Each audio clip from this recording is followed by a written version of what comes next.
Hi everyone, it's Nicole Hurley from Autism Awareness Australia, and today I'm joined by the lovely Joe, Barb and Monty. And if you haven't guessed it already, we're here to talk Christmas and autism and share with you some successful tips and advice on planning for a successful Christmas.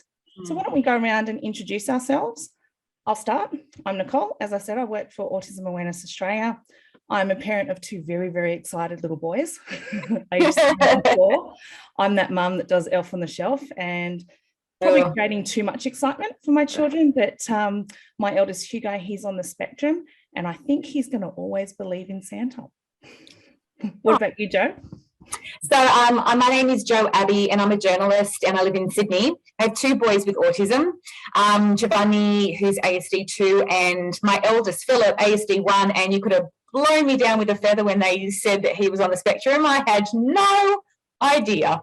They're both very different. They both require different things in different settings. And yeah, life is incredibly busy, but also so interesting. For sure. Barb, what about yourself? I'm up here in lovely Queensland in Gympie, and Christmas for us up here is lots of humidity. And so being an autistic person myself, I was diagnosed as an adult and my partner is also autistic as well. So we know what it is like having a long-term relationship. We don't have kitties, but we've had lots of furry family in the past. And so for Christmas as an adult, it can be things like how much fun can we have by ourselves and how much we need to look after ourselves too in that context if we go out and socialise with other people.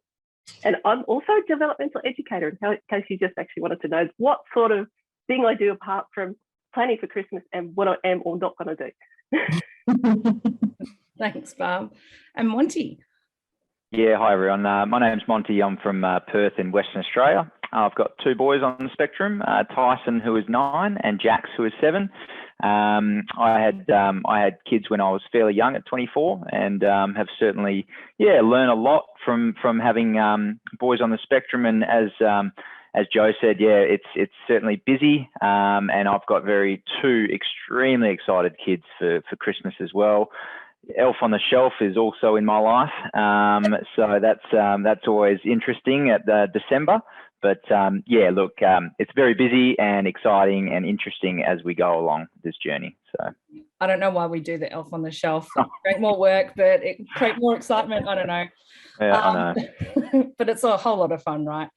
Thanks, everyone. So as we know, Christmas may not be all joy and laughter for our kids or adults on the spectrum.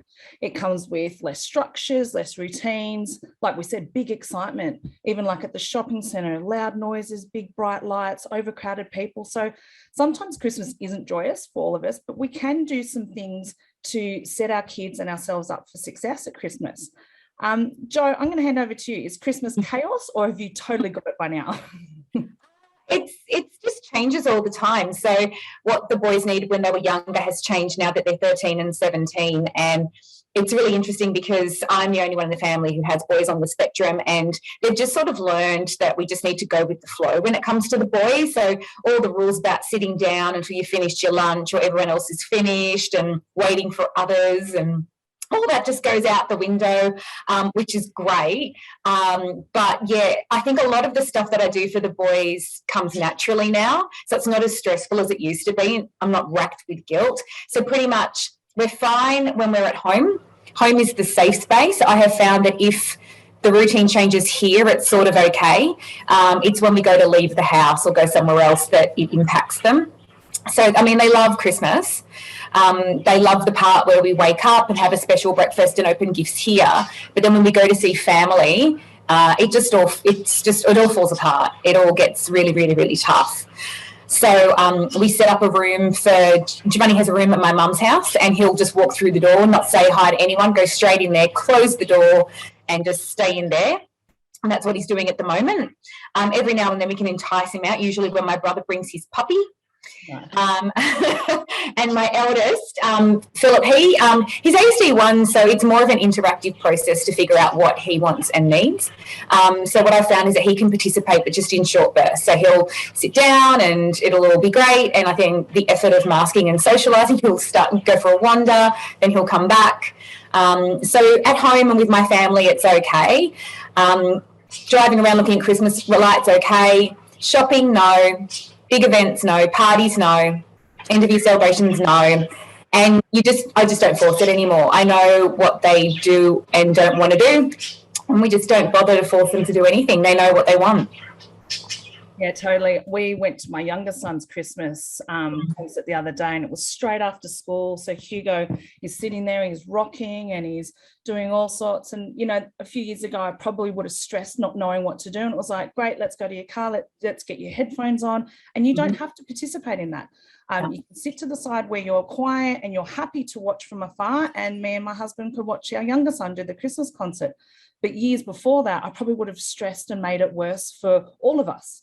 Because we didn't know what to do, and all of the focus, obviously, as you guys know, when you're first diagnosed, when your child is first diagnosed, is to fix them and help them, you know, fit into the world. And then most of us will come to a realisation where we're like, hang on, why are we focusing on them? Why aren't we focusing on the world? And you start to sort of bring it all together. So whatever they need within reason is just what you do, and it's just the way it is. And I just think that the more neurodiversity we discover in the world, the more it will become like that, where people get to set limits and boundaries and make choices about how they participate, and those social expectations just disappear. At least that's my hope by the time the kids are older and I'm not there to run around, you know, fixing everything before they arrive. Definitely. Barb, what about you? So you said being autistic comes with challenges at Christmas time or all year round, but around Christmas and the festive period, what kind of challenges do you have, and what strategies do you put in place for yourself so you have a good break? So, as an adult, I was a child once upon a time, so I know from when I was younger how much it was so full on, and my parents would buy lots and lots of presents. There was lots of papers, there was lots of bright things, there was so much going on. I'd be overwhelmed by sort of like halfway through the morning going, I don't want to do any more today. And I wanted to just go and hide with one of them when I was about 5 years old. I got a big container full of coloured bricks. I'm taking these and I'm going to hide in my room and sort out my coloured bricks into order. I'm getting some sort of order and calm in my head with everything that was going on. So in some sense, even way back then, it's like I got diagnosed just before 40. So I knew myself I was getting overwhelmed. And I was fortunate my parents were really good in the terms. They just let me do what I did. I was just an odd girl, didn't say a lot, did whatever, but they were quite happy and let me do my own sort of thing and do that sort of stuff. But as you get older, and I found like going through the teenage years and the 20s, and you're expected to go to every party after every work party, every friends, every Christmas, New Year's, it is really, really overwhelming because you don't understand your own capacity, especially if you're not diagnosed at that point. Like I didn't know all of my sensory issues, that I'd get overwhelmed. I didn't know I could only deal with people for a certain amount of time. And so what I would do is, like, as we know, in festive times and parties and things, alcohol became my friend as well. So to cope with everything that was going on. So once you get to know and get diagnosis and learn about things, you realise we don't want to do that to get through Christmas periods, and especially when you're getting stressed. We want to look at different strategies, how to support yourself. So I learned through this in terms of I'm going to do very limited amount of time gatherings and social events. Family and stuff like that, do that very small amount. Hey, going to see you for a couple of hours, then I'm off. And then I'll go and do my own thing and do what suits us as well. Once you start getting to know these sort of things about what your limits are, it makes it easier to go and plan, because planning is really, really super important in terms of I'm only going to go visit these people for this long at this time of day when I know I'm going to have the most energy. And then say later in the day when I'm not going to have the energy, I'm going to do things that are good for me. So that could be things like sitting outside in the pool when I used to have a pool. Or I'm going to hide in the air conditioning and get away from all the humidity, because you've got to factor all these things in too. You know, it's also the environment. So it could be a really hot, sticky, awful day. That's going to impact on how you're feeling too. So you want to be going, all right, I need to wear the right clothing. I want to make sure I'm going to be using air conditioning. I want to make sure that I'm going to get some time out from people. I don't want all of these bright Christmas lights flashing in my eyes every few minutes too. So there's multiple things that are going to be overwhelming us over the day. So taking sort of them planned sort of breaks too. So if you're seeing someone for a couple of hours, all right, I'm going to go off and just stand outside, gather my thoughts, think about, okay, we've only got this much longer. I can do this. I do, and then come back in and feel like you put on your smiley face, because it's something we do too. We tend to mask just to get through those instances as well. So they all can be useful sort of skills, but we limit how much we do that. So what I found was that's really important. Oh, shopping. Interesting that you said about shopping centres. I hate shopping centres. Online shopping is a godsend for us adults. Oh, look, I order everything, deliver it to my door. My courier people, they are fantastic. Hey, you've bought me more presents. See you later. I'm going to hide that inside. But Christmas shopping, and I've got that in the back of my mind. I thought of it today. Grocery shopping, food shopping. Oh my goodness. I'm one of those people that are like the pandemic shopper before the pandemic. I would go out and buy 3 months worth of food. That'll get me going. I don't have to go back to the shopping centre. So do the same sort of thing. If you haven't gone out and done it now, go do it now and buy enough until you need to February, because that's a really good way. You just don't have to go back out there again. Great tip, Barb. And look, as a parent, I welcome online shopping. I don't have to fight the crowds, and it's so convenient, isn't it? Monty, what about you and your boys? Have you got any pointers that you've learned over the years? Oh, look, no secret formula whatsoever. Really found that throughout the years, it just really scaled back a lot. From being a young parent, firstly with Tyson, learning about autism myself and trying to educate myself.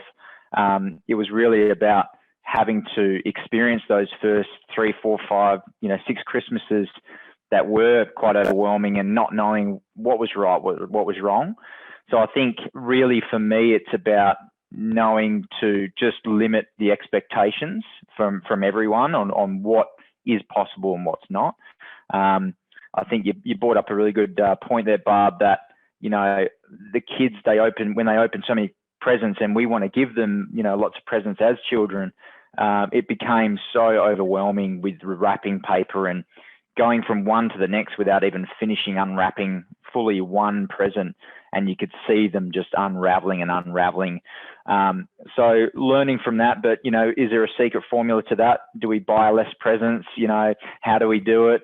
It's quite difficult. So I think trying to just sort of weave your way through and pick up things from the last Christmas, what worked well, what didn't, noting those down.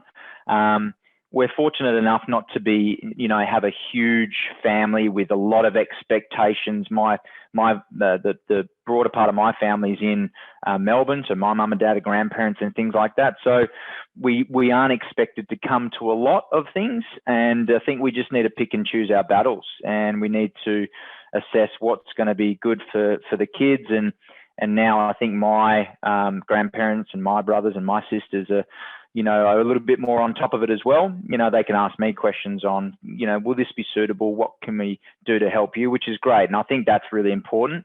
It's when that, the other people within the broader family don't quite understand. That's when it's quite difficult, and having those expectations on you, and you get guilty as a parent because you want to do all the things that others are doing as well. But yeah, I think my biggest tip is really just to bring that expectation level down. And as long as the kids are happy and they can have those breaks, you can have breaks, and you can simplify everything. You've got the whole Christmas break. It's not just Christmas Day that you have to fit everything in. I mean, whether the kids are on the spectrum or not, Christmas Day is massive for any child, right? I mean, even for adults, we're all falling asleep at 2:30 in the afternoon. So yeah, I think it's just about being smart and planning well, but also be willing to adapt and just pull things back when you need to. Yeah, totally understand. I think what you said, Monty, is really important, that, when you learn over those years, you really do have that faith in yourself to either say no, walk out early, put some boundaries, talk to your family beforehand. Once they have that understanding, they're not forcing the pork crackling on my son, who's never going to eat any of the food that's on the Christmas table. Like, it's food that they don't see every day, Brussels sprouts, the all that kind of stuff. One of my top tips is we do this in life, not just at Christmas, but I've always got a cheese sandwich in my handbag for my son, like whatever it may be for your kid, because you don't want that pressure on you as a parent or yourself as an adult to eat what everyone else is. You want to all be included in that festive mealtime. And I've just remembered last night in one of the autism Facebook groups, Ingham has come out with a Christmas tree chicken nugget. So as most of you might know, a lot of kids on the spectrum eat nuggets and they love it. And it's shaped as a Christmas tree. So I'm like, yeah, and Barb, so I'm heading to Woolworths this weekend, because what a great way to include our kids with a little bit of fun. And the other kids will probably like it too. Like, not all kids on the spectrum or not will eat the Christmas food. So, where you can, take those comfort items, make it a bit more fun for them so they don't feel that pressure, and you as a parent also don't feel the pressure that they've got to eat what everyone's serving you. That's right. Yeah. I look happy with jam sandwiches for Christmas lunch these days. So whatever's easy. Yeah. I'm running out to get the nuggets. I am getting some for me. Yeah, they sound good.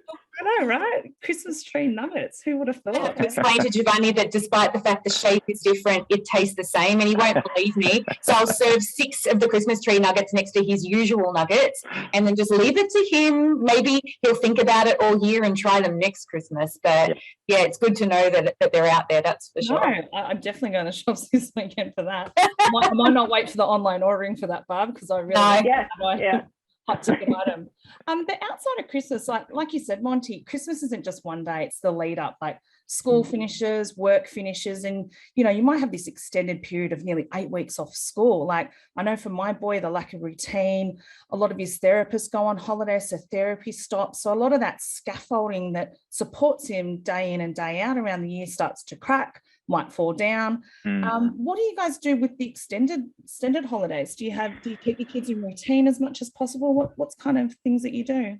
Yeah, as I said, we're always evolving and adapting to different things and ideas. One idea that we had for this Christmas was to get together and write a bit of a list on what maybe they want to do, maybe what they want to learn over the break. And, maybe that's something that I can teach them, whether it's, learning to get on a skateboard or do something together and things like that, having designated days we want to go to the beach and things. So, yeah, I think it can get, both of my boys are very active and they love the outdoors. And I think it's a place for them where they can really just do what they want to do and run around and be each other's company. So planning days in the fresh air. And I think although the house is a safe zone as well, it can be quite overwhelming in that house all of the time, just bouncing off each other and getting bored or doing this or doing that. So I think it's, trying to plan days where we have an activity or something to do, but also not trying to squash too much into one day or a couple of days. Yeah, as I said, you got the whole break. So, look towards what we can do. Might do one big thing on one day where we go and look at the Christmas lights, and then the other day we just rest that day because we know that might be a big one for them. So, yeah, just trying to sort of schedule out some sort of routine and plan as much as we can, but keeping in the normal routine of bedtimes and things I think so important, because once that unravels, it can be really hard to get back to that, especially with no school. So, yeah, it's changing a lot. Definitely. Barb, how do you strike that balance when you're out of work and on holidays? That's a good question. When you're out of not working for a couple of weeks, the unstructured can be good at sometimes, but not so much in others. Quite often, by the time we get to the end of the year, and I know from my own perspective and a lot of autistic adults' perspective, we're feeling really, really tired from that whole year ahead that we've had. So we get to this holiday time going, I'm exhausted, I don't want to do stuff, I might just want to sleep for a couple of days or just not do a lot at all. But what happens from that is we get a bit guilty, we beat ourselves up going, oh, we should be going out on holiday, we should be going out doing activities and different things like that. That can be really a challenge in itself of going, it is actually okay to stop and not do anything. I even said to myself this Christmas, people ask me, what are you doing? I said, I'm doing nothing. I'm actually going to sit in the garden and watch my grass grow. I don't want to do anymore because I've done so much work. I'm so overwhelmed because of all the different things, because I do a lot of different things. But quite often, a lot of us get to that point. It is okay to just go, no, I'm not going to plan and go and do anything. I'm just going to stay at home. I'm going to potter around in my garden. I'm going to read some books. I'm going to catch up on sleep. And so by the time you go back to work, you're getting yourself into that more refreshed state of mind as well to get back in there, because quite often we don't do a lot of self-care either. So it's a really good opportunity to just go no to everybody, or just only a couple of people, and just do whatever you feel like in that time. But I would also be mindful in terms of plan a couple of days before you're going back into work. So this can be things that, all right, I'm going to start getting myself ready for work mode. What does this look like when I go back to work? What's the expectations, in the terms of the workplace? All right, I need to go wash my uniform, or I need to iron it or dust it off if it's been hiding in the cupboard for a couple of weeks. And plan and get ready back into that sort of state to get back into the year ahead. And it also could be a good time too, when you have that couple of weeks off doing things for yourself, is go, hey, I'm enjoying this. Maybe I need to factor this in when I have my 1 or 2 days off. So whether it's the weekend or if it's during the week, depending if you're working or not, or what days you work. So you can go, right, I need to put this in as well throughout the years. And so it's that, starting to learn about what makes you feel good and not worry about anybody else, because we all have our own individual experiences. We all don't have to be climbing mountains or jumping out of planes and things like that. It is okay to do nothing. Yeah. I think that's such an important message, Barb, for all of us. I know as a parent, with the holidays coming up, there's a pressure to do things and do lots of things. We put our Hugo into school holiday care, which he loves, because it also drives his need for routine. So it also gives us a little bit of a break too. Like you say, we need to recharge. We've had big years. Like I said, like his therapy stopped, which means me as a taxi and, an in-home therapist stops. It doesn't never stop, but you know what I mean, that shuffle and juggling. I think that's a really great point, Barb. Jo, anything with you and your family that you can think of? Yeah, I think that when the break comes, the kids are sort of, happy to have a little bit of a rest, but usually their lives are very well managed, so they're not as in need of a rest as I am. And I just need to do nothing the first week or two. Like, there's a lot of screen time, a lot of Netflix, a lot of snacking. It's like, whatever. And that's what I loved about lockdown. We did all of that with absolutely no guilt. So I'm just going to do that until I've got some energy back. I don't have a lot of help with the boys. It's sort of all me. So I'm super, super tired right now. And I think it'll just be a couple of weeks. It's just not much at all. As long as there's a loose routine, Giovanni's fine. Like, because he's ASD too, he's a little more typical autistic, whatever that is. So he'll get up and have a shower, get dressed, and then he'll go on his computer and, whatever. And his bedtime's sort of the same. It's a routine but looser. So it's more like trying to chase a flock of birds. Like, one day it's this, the other day it's another, and it's quite scattered. So, but we do try to sort of have loose projects to work on. So last lockdown, Giovanni and I were working on going for walks. He has this expectation he wants to walk on his own. The time before, the holidays before then, he wanted to learn to cook some stuff. He didn't need any of it.